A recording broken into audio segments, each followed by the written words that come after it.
everybody. Unfortunately, I don't have a pet because I'm in one of our offices today, so I don't think it's going to be as fun as Poonam's intro, but my name is Sarah-Emily, and I'm going to present a little bit about my story. The reason this kind of came about is because I was talking to Poonam about some other things that we really want to get involved in with the Mayor's Fund, and she said that my story sounded interesting.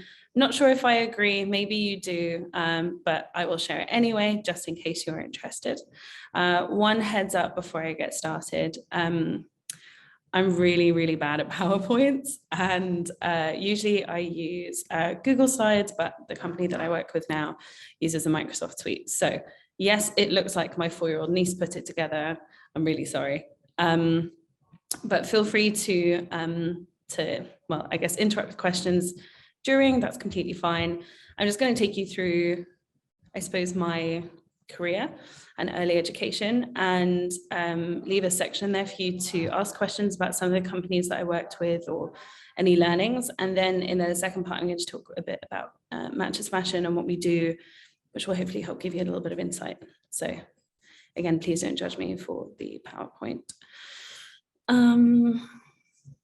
Okay, I hope everyone sees this. If someone can write something to say that they see my screen or do a reaction, we're good. Okay, Poonam says we're good, cool. All right, so I'm just gonna minimize the video so that I can actually see my screen. Okay, so a little bit about me. I'm half German, half British. I was actually born in Germany and I moved to the UK when I was 15. The reason I ended up talking a bit more like this is actually because my parents put me into quite a bit of tuition when I got here, because I spoke English like a German person. I have lived in 11 countries. So I lived in 4 different countries growing up, and then the remainder have been as part of my career. So if I visited 81, I work to travel. That is 100%, and sometimes to buy shoes, which I'll also talk about later. But as you can see, I was born in the 80s. This is my lovely mum and her massive hair. So just trying to give you an honest look into who I am, but that was us. German fashion still isn't really much. So I really, really wanted to be a lawyer growing up. And I was really kind of geared up towards that from my very early teens up until I attended school or university. But sort of later, I found a way to combine the thing that I actually just really love to do, which is go traveling with my work, which wasn't particularly an option with my previous choice. Other pieces about me, I own a cat, but she's not here, like I mentioned, so I'm really sorry. But I absolutely love fashion. So you can show me an item of clothing and I can pinpoint which collection it's from about the last 15 years. And I've got a slide up here from one of my moves. All of these suitcases are my clothes that I needed for one season. And the other move also shows one of my shoe closet's content. As you can see, it's a real problem. And I've just included some images of some of the places that I lived over the last probably 10 years or so. All right, so my education, I came to the UK. I went to grammar school actually for a couple of years, and then and sat my A-levels. I then,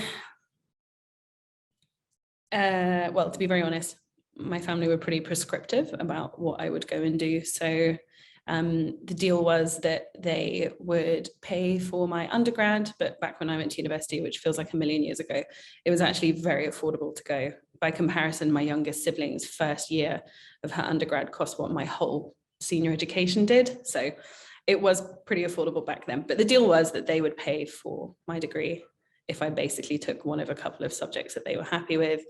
I'd wanted to be a lawyer since forever.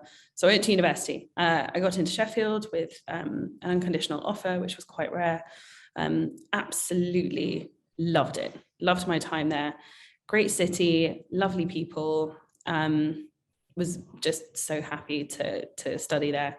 It turned out actually my great grandpa had studied there as well. After I'd been there for 2 years, we discovered that. anyway, so I finished my undergrad and then I went to Germany and actually got a place at this is a bit of a tongue twister, but the Wilhelms-Universität, which is well known for being a pretty decent law school and business school. And that's where I did my master's. And then I came back to the UK. I was fully qualified in the UK and I finished my state exam. So in Germany, you do 2 state exams to qualify. I did the first. And so I'm qualified to basically act as a legal secretary in Germany if I wanted to.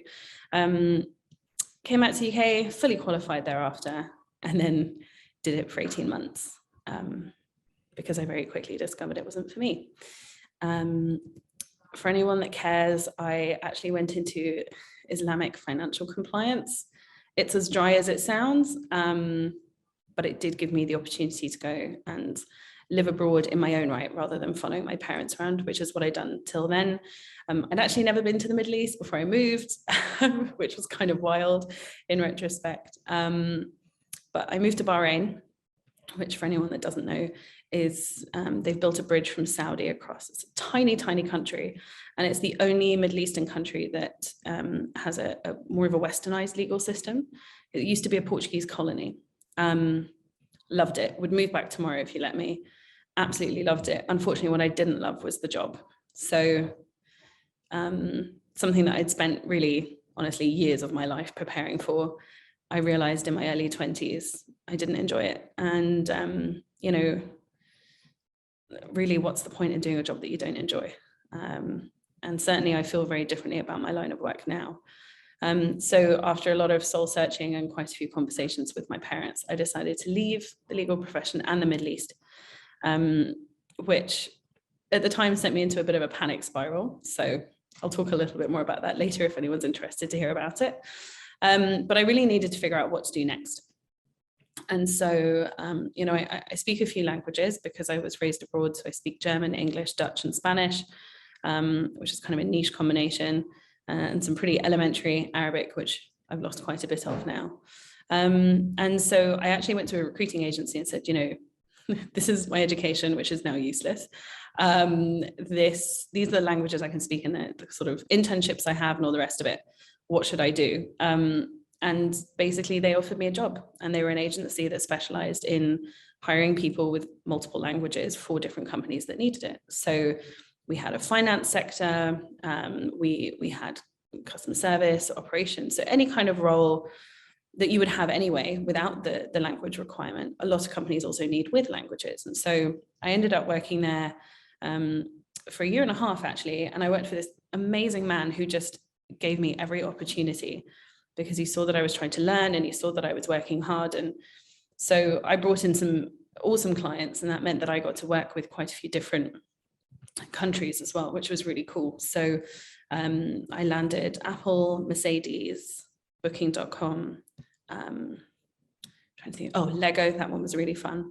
And so once we brought in the clients, we then have to find various people for them. And so inside of 18 months, I built a team, because basically I'd gone after these really big brands. And so because of that, we ended up with really big contracts. And so I needed people to help fill the roles.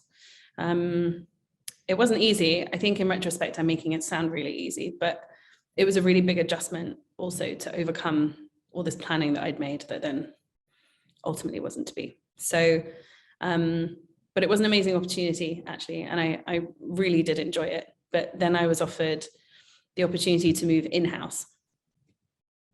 So that meant that I worked for a company to do the recruiting for them rather than working for an agency and having to do lots of sales calls and things like that. And so I worked with Travelzoo. So I put a screenshot of them, and basically they're a travel publication. And I joined them when they weren't very big. They only had about 150 or so staff at the time.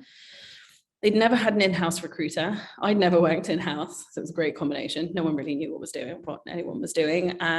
But I went to work with them, and I actually stayed with them for a really long time. So I've written here all the places that I lived while working with them. My first assignment was in Munich. So within 3 months of joining, they were like, oh, can you go to Munich in Germany to help us build out an office? And I said, yeah, sure. And actually while there, we also built the Berlin office, which was really fun for me. Also, it meant I get to use my German. So I did that. Obviously, I started with them in London. I went back to London for about 6 months. And then they sent me to Singapore for what was meant to be 3 months. I ended up staying there for 9. So absolutely amazing. My mum actually was born and raised in Singapore. So it was kind of cool with me to reconnect with some of her history because my grandfather was in the forces. And so that was really fun to go back there. I also made a ton of friends. There's a huge expat community, but I also had quite a few local friends, which I really enjoyed. Came out to the UK again for about 6 months maybe. And then my mentor, who actually then became the CEO of Travelzoo, asked me to go to New York to help them on a project, which very quickly again turned from 3 to 6 months. And then I said, look, you can't keep moving me around every 5 minutes, as much fun as it was, because I was in my mid-20s, so you still have energy then, which I definitely don't have now.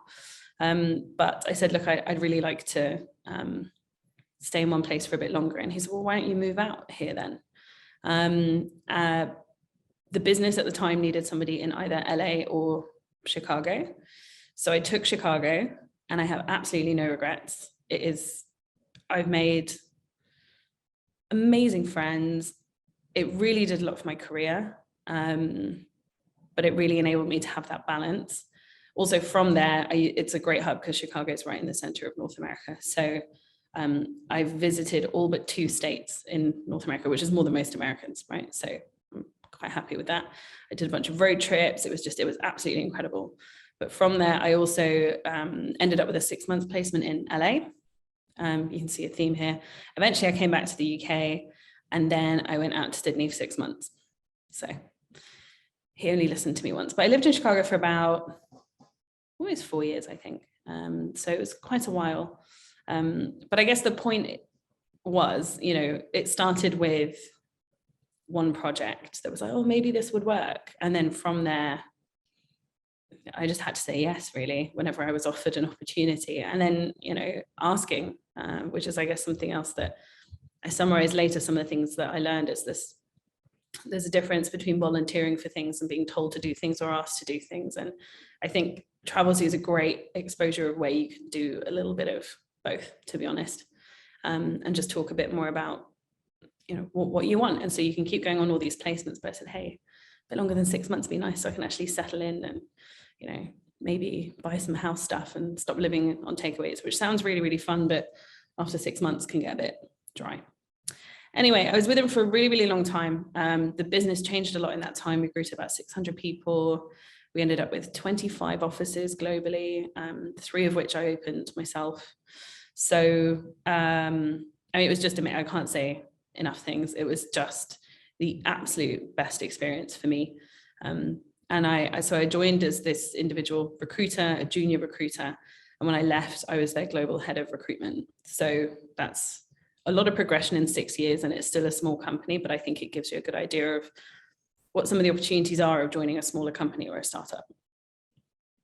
From there, I stayed in travel again for a little bit. So I went on to booking.com, and I worked with a couple of other startups. And then also my role had changed quite a bit in that time. So I moved from being just not just a recruiter, but a recruiter that literally hired people, to looking at more exec recruiting. So that's where you're looking to hire like CEOs and VPs and people like that. And then my role from there has changed a lot. So really from, I'd probably say 2016 until now. And get 6 and higher. I'm like, do you not even know what higher maths is? Do you even know? Someone is getting told off. Okay, so from there, I really kind of diversified the skill set a bit more. And so that meant that I was getting involved in other things like organizational design. So it's looking at, how many reports are healthy for one person to have? How big does a team need to be for the workload? How do you grow a team properly? Do you grow 10 people at once? Do you do it in stages? That kind of thing. So it's really thinking in a smart way. How do you build a business? Executive hiring, I really pushed a lot more as well. And then when I was at Net-a-Porter, I also had the opportunity to get more involved in DE&I. Obviously, it's very topical now. I think many more companies are paying attention. I think especially since, you know, the BLM movement the year before last really came much more to the forefront. I think this is something that more people are talking about. And now it's become sort of almost a trend that people kind of have to adhere to and companies have to adhere to. What was really exciting is before people had to, and really putting some stuff in place where you could get things done. So that's been a really fun part of kind of my personal progression. Fast forwarding through all the other stuff. So after Net-a-Porter, I also worked at Uber, which if anyone has questions about that, I'm very happy to answer. But I worked at Uber and then the pandemic hit. So, which feels like a million years ago now. But that's when I set up my own business. So I took redundancy from Uber. They cut their global teams by 7,000 people. And so my team went from, I had a team of 67 at Uber and it went down to 19. So it just didn't make sense anymore. And I thought, you know what, I've learned quite a lot about working with startups. I've worked with huge companies like Uber. At the time, they're about 40,000 almost in staff. I've worked with the mid-sized companies. I really enjoy working with smaller companies and startups and helping them grow. And so 2 years ago, I set up my own business. I don't know if that means that someone has a question. I'm sorry, these aren't tools that I use. Anyway, so that's what I do now. So I work with a bunch of startups, and that's what I've done in the last 2 years, especially. And I've worked specifically with insurtech, real estate tech, which is something that's coming much more to the forefront.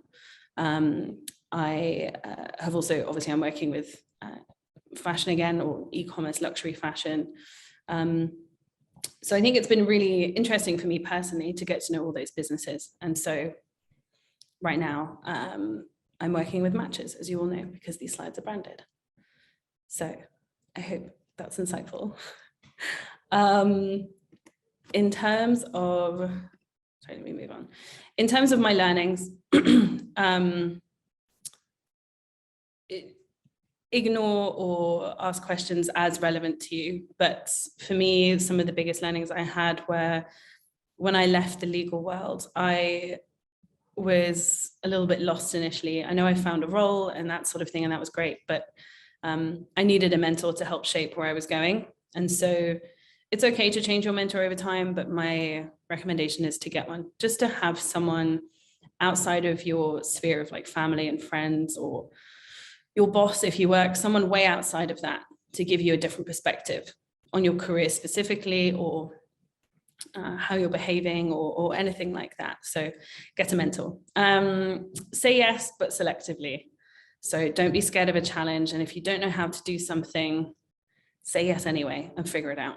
It can't be that difficult. So say yes, but selectively. Challenge. So I guess this is something that talks a little bit about my working style and why I work with, or the way that I do now, is that I am very comfortable challenging the status quo. And I'm very comfortable asking why. And I work very closely with the brand new CEO of Matches, actually. And I ask him frequently, why are we doing this? Does that make sense? Have we thought about this? And so challenging upwards, so challenging authority, challenging the way that things are done isn't a bad thing. It's just how you do it. Volunteer before being voluntold. This is something I tell my team actually all the time, but you're better off putting yourself forward for something than being told to do something. It's better for you in your career, but it's also better for you as an individual. It feels very different when you volunteered for something and the challenges that it brings. And then have a plan A is great, but plan A doesn't always work. In my case in particular, plan A definitely didn't work out for me. Have a plan B, or be comfortable figuring out what that looks like. So those are my learnings, but they might not be applicable to you. There's certainly things that have for me. So definitely talked enough about myself. That was exhausting. I'm very sorry if it's bored any of you. But that was part one about me. So who knows what we do roughly? Or who's heard of us before? If you can use your reaction buttons to give me an indication. Okay, doesn't look like a lot of you have heard of us before. That's fine. I don't think you're our target market. To be fair, I think our target market is more like sort of 30 plus. So anyway, I'll tell you a little bit about us. This is what we look like. We are a luxury e-commerce platform. So what that means is, well, luxury and high end, because not everything we do is luxury. So we work with brands I'm sure you've all heard of. So Givenchy and Prada and Gucci and whatever, people like that. And then brands you may not have heard of. So The Row, Esther Ekney, some other independent brands. And then other brands you will have heard of again. So we also work with Converse and we work with Doc Marten and people like that. And so basically what we do is we take luxury and mid-range products that historically, not in the last 3 to 5 years, but historically before that, were very much in store, right? So they were literally in a shop. And so we've taken that online. And there are some other companies out there that do something really similar. So Net-a-Porter is probably a great example. It was another British founded company. I worked for them as well.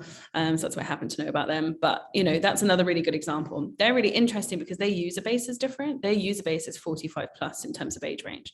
So they trend a little older and some of their brands are a little more premium. For example, they sold a Moncler coat. So you probably all know they're the big puffy coats everyone wears. They're the alternative to Canada Goose. And they sold this Moncler coat for like £18,000, completely ridiculous. But anyway, so we sell that range and a little lower. So we sell things like Lululemon workout wear and all that kind of stuff. Anyway, what's different about us?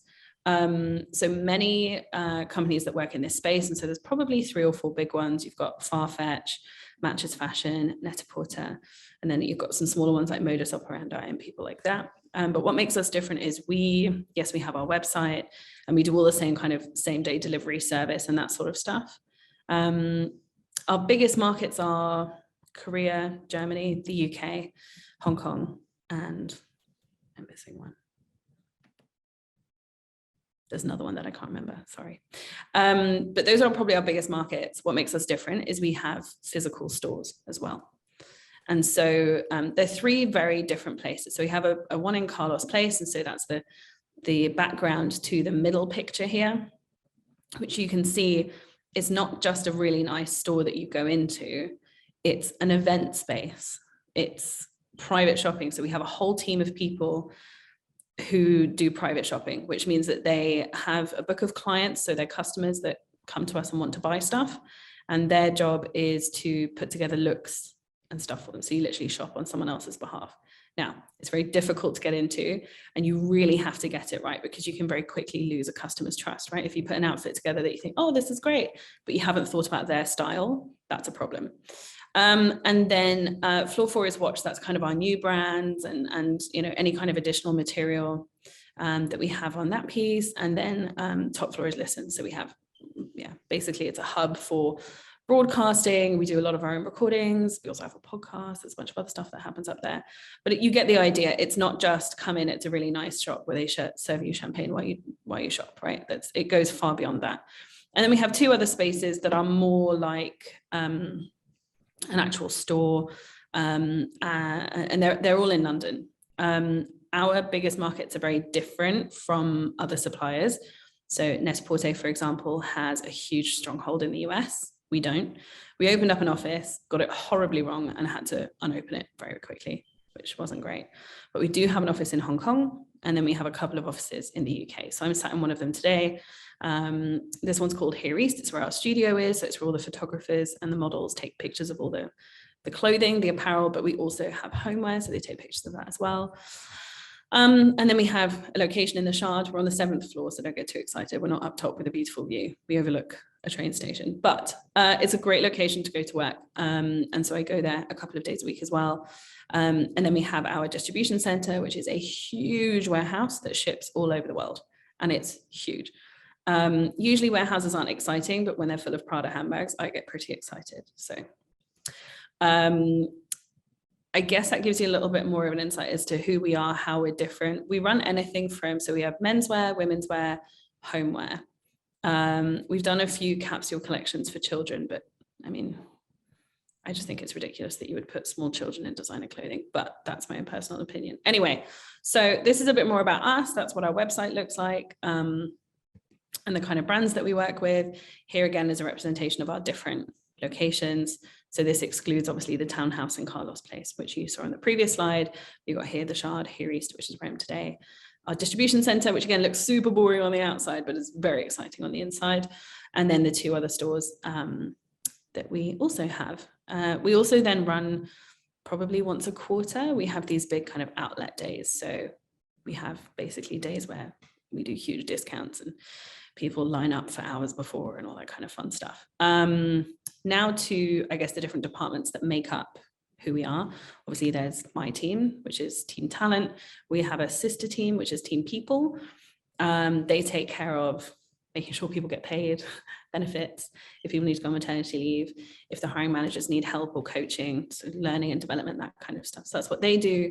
We have all the usual company pieces, right? The boring functions, I guess you would call, although you can't quote me on that because I currently report to the CFO. But finance is a really good example of like a less exciting team. You can't tell them I said that. And then we have things like your branding team, your content team. Obviously, your buying and merchandising, I talked about them earlier. So they're the ones that actually choose the clothing and the bags and the homeware that we sell. But we also have our own brand, which is something that we have in common with Net-a-Porter, but none of the other brands. So our own brand is called Ray.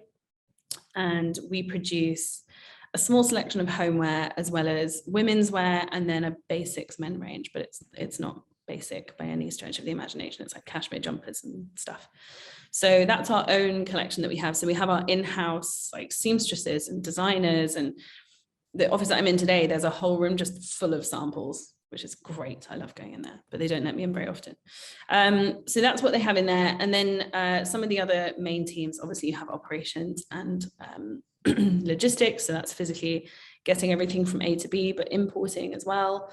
And then exporting out to the various countries we go from. And then we have a huge customer service team, because generally the people that buy from us, they need a lot of support and help, either if things go wrong, but also, you know, they'll call up and say, oh, do you have anything new in on this? Because they can't be bothered to go through the website. That really does happen. And then we have the personal shopping team that I told you about earlier. We work with them quite closely. We're expanding them this year by almost 30%. So it's going to be a big expansion for us. But it's a big revenue driver, right? So that's how we make a lot of our money, because it's such a personal, tailored service that while they're building up this relationship, if they bring you something that normally maybe you wouldn't buy because it was further outside of your price range, it creates a trust whereby that does still happen. So it's a bit more about the company, how it runs, what we're up to, what the teams look like, where we're located. The bit that I thought would be interesting for you guys to know about is our internship program. So these are some really old pictures, but as you can see, the interns loved it. So the internship program this year is a little bit different.